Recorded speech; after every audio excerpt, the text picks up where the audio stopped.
صل على محمد وآل محمد.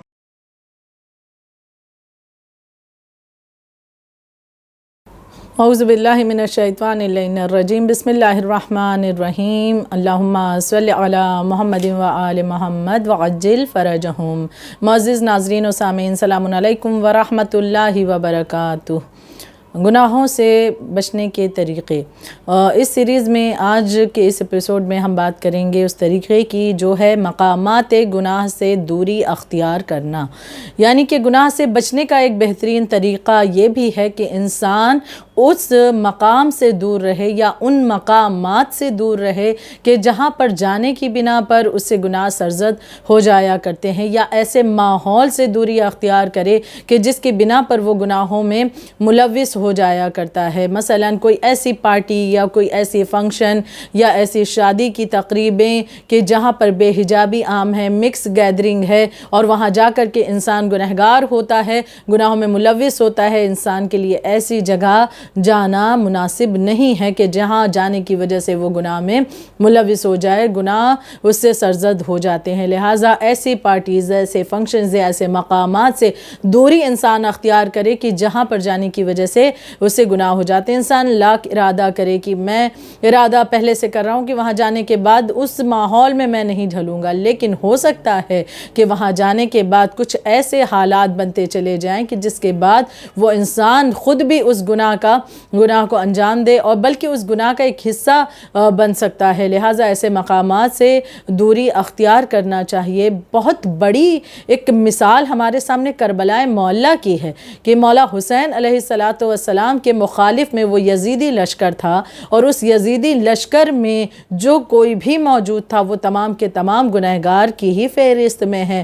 جو بھی اس لشکر میں موجود، جس نے بھی مولا حسین کے خلاف اس لشکر میں شامل جو کوئی بھی ہوا ہے، تو لہٰذا وہ گنہگار ہی مانا جائے گا. بھلے اس میں سے کچھ ایسے افراد ہوں کہ جس نے مولا حسین پر خود آ کر کے تلوار نہ چلائی ہو، یا مولا حسین کو اذیت نہ پہنچائی ہو، یا پتھر نہ مارا ہو، لیکن اس لشکر یزید میں اس کا شامل رہنا ہی اس بات کی دلیل ہے کہ وہ ایک غلط کے ساتھ کھڑا ہے، ناحق کے ساتھ کھڑا ہے. وہ ایسے مقام پر کھڑا ہے کہ جہاں پر جس کی وجہ سے وہ خود بھی گنہگار ہو رہا ہے. تو لہٰذا انسان کے لیے ضروری کہ ایسے مقامات سے دوری اختیار کرے، بالکل وہاں سے ہٹ جائے، ایسے مقام سے دور ہو جائے کہ جہاں پر اسے گناہ انجام دینے کا خطرہ ہو. ایک بڑی ہی پیاری مثال ذہن میں آ رہی ہے کہ اگر ہماری بک جو ہم پڑھتے ہیں، کوئی کتاب ہو، کوئی کاپی ہو، اس کا ایک پنہ اگر مڑ جائے، تو جب وہ پنہ کسی سمت مڑ جاتا ہے، ہمیں اس پنے کو جب سیدھا کرنا ہوتا ہے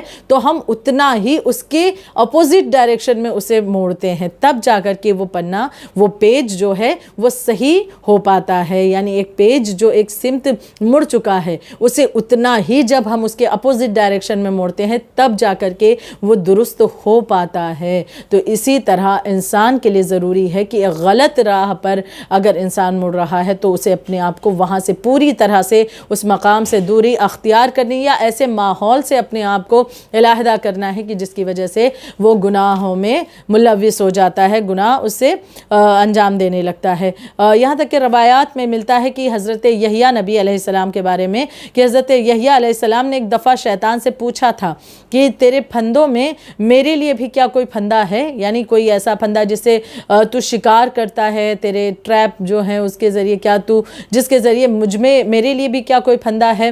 تو اب شیطان نے کہا ہاں، جب آپ کھانا کھاتے ہیں تو آپ کے سامنے میں آتا ہوں، کیونکہ اس وقت آپ جب زیادہ کھائیں اور زیادہ کھا کر سو جائیں تو میں یہ کوشش کرتا ہوں کہ رات کو آپ کو عبادت کے لیے آپ نہ اٹھ سکیں، اس لیے میں خوش ہوتا ہوں اس بات پر اگر ایسا ہو جائے. تو جناب یحییٰ علیہ السلام فرماتے ہیں کہ اب اس کے بعد میں کبھی بھی شکم سیر ہو کر نہیں کھایا کروں گا. یعنی ایسے مباح کام کو، یعنی کھانا تو ایک مباح عمل ہے، لیکن اس کے باوجود بھی اس میں اگر زیادتی ہو رہی ہے تو دوسری طرف اگر عبادت پر اثر پڑ رہا ہے، واجبات پر اثر پڑ رہا ہے، انسان کی اچھائی اور نیکیوں پر اثر پڑ رہا ہے، وہ گنہگار ہو رہا ہے اس کی وجہ سے، تو ان مباح کام کو بھی اسے انسان کو چھوڑنا ہوگا، اس سے بھی دوری اختیار کرنی ہوگی. یعنی اس کے معنی یہ نہیں کہ انسان کھانا پینا چھوڑ دے، یعنی اتنا جتنا ضروری ہے. یہ نہ ہو جائے کہ بعض اوقات ہم دیکھتے ہیں نا کہ اسی کھانے کے لیے ہی انسان حرام طریقے سے رزق حاصل کرنا شروع کر دیتا ہے. وہ سوچتا ہے دوسرا انسان اتنا بہتر کھا رہا ہے، ہم چٹنی روٹی سبزی روٹی دال روٹی کیوں کھائیں، ہم بھی مرغ و مسلم ہمیں روز ملتا رہے. اب اس کے لیے مباح چیزیں، یہ تمام چیزیں کھانا کوئی حرام تو ہے نہیں، لیکن جب ان چیزوں کی ہوس پیدا ہوتی ہے، لالچ پیدا ہوتی ہے، انسان غلط راستے کو بھی اختیار کرتا ہے، حرام طریقے سے روزی حاصل کرتا ہے اور پھر اس کے بعد ان چیزوں کو حاصل کرتا ہے، تو یہ مباح کام اس کے لیے ایک روڑا بن گئے، ایک رکاوٹ بن گئے. تو لہٰذا انسان اپنے آپ کو ایسے ماحول، ایسی چیزوں سے بچا کر چلے کہ جس کی وجہ سے اس گناہ میں ملوث ہونے کا اسے خطرہ ہو. ایسے ماحول سے بھی اپنے آپ کو بچائے کہ جہاں پر ظالم کے ساتھ کھڑا ہونا اس کا ظلم کا ساتھ دینے میں شمار ہو رہا ہو، یا پھر کسی ایسے ماحول میں جانے کی وجہ سے جہاں اس کا گنہگار ہونے میں شمار ہو رہا ہو، وہ اپنے آپ کو ان چیزوں سے، ان مقامات سے، اس ماحول سے بچا کر کے چلے.